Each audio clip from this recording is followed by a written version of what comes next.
Shalom bien-aimés dans le Seigneur, nous sommes à l'heure des questions et réponses avec votre frère, votre coach Antoine.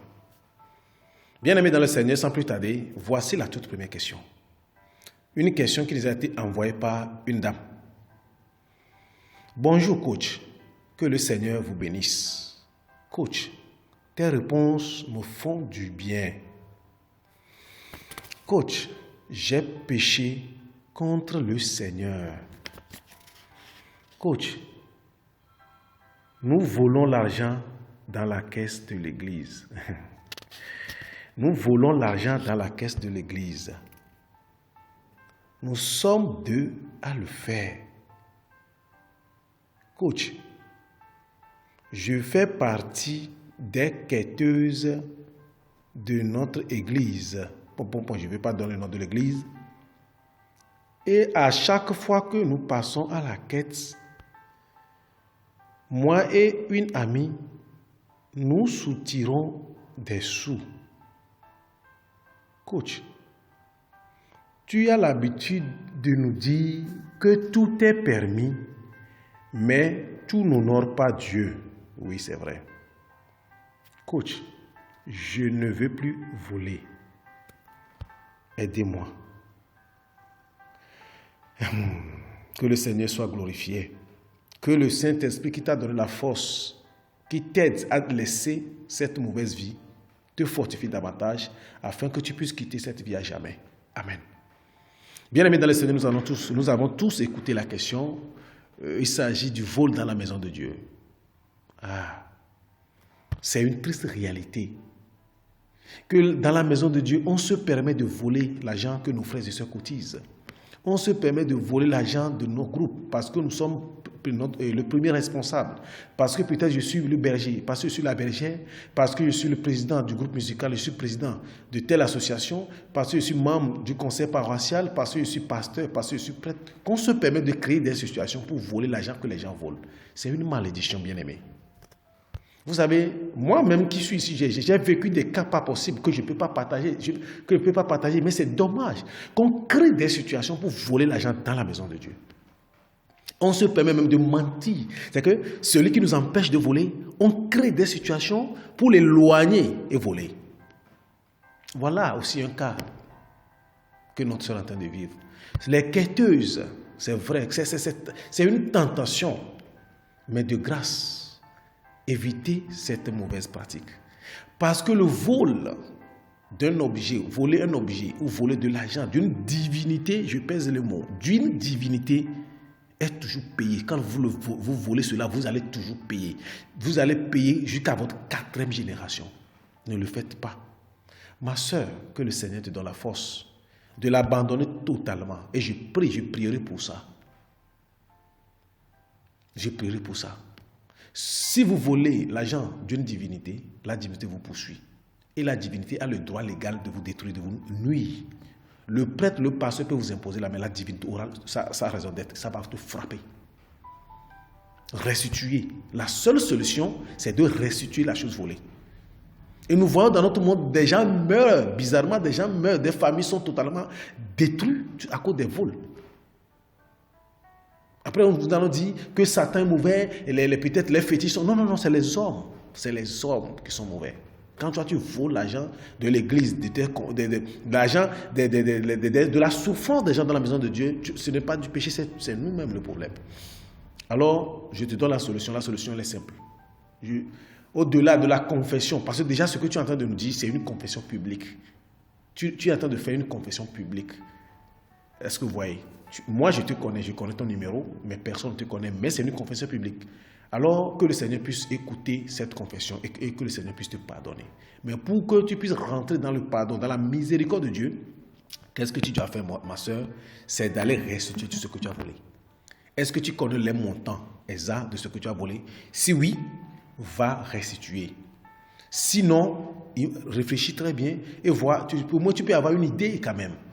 Si c'est 50 000, tu le sais, tu le sauras. Vous avez volé 10 000, 20 000, 50 000, ou bien 1000 francs, 2000, etc. Ça peut aller à 50 000.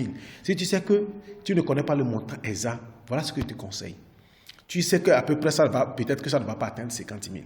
Mais moi, je te conseille d'aller donner 70 000. C'est-à-dire que tu donnes plus que ce que tu as volé.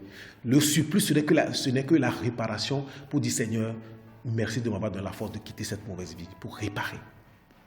Est-ce que tu vois? Voilà. Donc, je ne vais pas te demander d'aller voir le prêtre. Je ne vais même pas te demander d'aller voir le pasteur. Mais je te demande d'aller restituer ce que tu as volé dans la maison de Dieu. Tu vas, tu déposes, si vous avez d'autres caisses où on fait les cotisations, tu vas, tu restitues. Ou carrément, si c'est l'argent du culte ou l'argent de la messe que tu as volé, tu attends un autre culte et tu déposes l'argent là-dedans. C'est bon? La deuxième solution que je te donne, c'est de quitter les quêteuses. Si tu penses que tu ne peux pas résister, c'est de quitter ça. Oui, va voir le Père, tu lui donnes des arguments que tu ne peux plus faire. Tu peux faire autre chose. Et tu quittes ça. Tu sais, le Seigneur nous dit dans sa parole, fuyez le péché. Le Seigneur ne nous dit pas de résister. On ne peut pas résister à tout esprit, à tout démon. On ne peut pas résister à toute tentation. Donc, fuis ça. Que le Seigneur te bénisse. Shalom, shalom. La deuxième question pour aujourd'hui. Nous avons plus de 122 questions en attente, donc nous allons essayer de les répondre tant que le Seigneur nous donnera la capacité, le temps. Nous allons essayer de les répondre. Mais les questions qui vont se rejoindre chacun va se retrouver dedans. On n'est pas obligé de lire toutes les questions, non. Mais votre question peut rejoindre la question d'une autre personne, alors vous allez retrouver votre réponse là-dedans. La deuxième question d'un monsieur.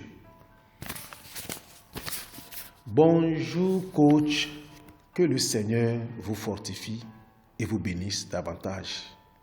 Coach, je me nomme monsieur. Bon. Coach, je couche avec notre serveuse, la bonne, ou la servante, voilà. Je couche avec notre serveuse il y a 6 mois. Mais coach, tes conseils me poussent à quitter cette mauvaise vie, cette mauvaise pratique et ne plus pratiquer la sorcellerie dans la famille. Oui. Que le Seigneur soit glorifié. Coach, aidez-moi. Que le Seigneur soit loué. Aujourd'hui, c'est le jour des confessions. Voilà. Que le Seigneur t'aide à ne plus pratiquer vraiment la sorcellerie en famille. Je pense que j'avais partagé un enseignement sur la sorcellerie en famille et nous avons démontré que c'est les hommes, en faisant ça, on pratique la sorcellerie. Ok, si cet enseignement t'a permis de changer, gloire à Jésus. Alors mon frère, ma soeur, la solution est simple. Au prime abord, décidez vous-même d'abord de ne plus tomber dans ces péchés. Il faut décider, il faut rejeter, il faut bannir cette pratique, cette mauvaise vie. Décidez de ne plus faire ça. Vous avez, je ne sais pas si vous avez fait le mariage religieux avec votre femme. Si vous l'avez fait, vous avez fait la dot, si vous avez fait le mariage religieux. Après, tu me réponds. Si vous avez fait le mariage religieux, ou la dot déjà, si vous avez fait déjà la dot et que c'est votre femme, vous n'avez plus le droit de sortir avec d'autres femmes. Soyez enfants de Dieu et n'acceptez pas de tomber dans n'importe quoi. Ça, c'est le premier point. Rejetez le péché là. Fuyez et n'acceptez plus vivre l'adultère dans ton couple. Sinon, dans quelques années, ta femme va commencer à vivre l'adultère. C'est une contamination. Ça se contamine. Un jour, je ferai un enseignement sur ça. Le 2, renvoyez votre serveuse ou votre servante. Renvoyez-la, qu'elle quitte la maison. Et supprimez, si vous avez son numéro, supprimez son numéro de vos contacts. N'acceptez plus recevoir des numéros venant d'elle. Des appels plutôt venant d'elle. Et vivez toujours en paix. Cela ne le faites pas. Maintenant, comme signe de réparation, va chercher un bon cadeau. Va chercher un bon cadeau que vous venez offrir à votre femme. Sur le cadeau, vous faites la prière, vous demandez pardon à votre femme. Demandez pardon à l'esprit de votre femme et vous l'offrez ce cadeau. En donnant ce cadeau à votre femme, vous dites chérie, je t'aime. Par ce cadeau, je demande pardon de tous les péchés que j'ai faits, intentionnellement ou par omission envers toi. Chérie, pardonne-moi mes péchés. Simple. Et tu lui donnes ce cadeau. Que le Saint-Esprit te pardonne maintenant pour les siècles des siècles. Amen. Bien-aimés dans le Seigneur, nous allons nous arrêter là aujourd'hui pour les 2 questions. Que Dieu nous donne la force d'abandonner les mauvaises vies, les mauvaises pratiques, d'être la lumière du monde, d'être la lumière partout où nous sommes, d'être des enfants de vérité, quel que soit notre groupe, quelle que soit notre vie, et enfants de n'importe qui, soyons véridiques. Éloignons-nous du mensonge, éloignons-nous des faux groupes, éloignons-nous de nos frères et sœurs qui sont des ténèbres, qui sont des menteurs ambulants, qui ont décidé de pratiquer la vie du diable. Que le Seigneur soit glorifié, lui qui est Seigneur maintenant pour les siècles des siècles. Amen. Votre frère, votre coach, Amen, Antoine.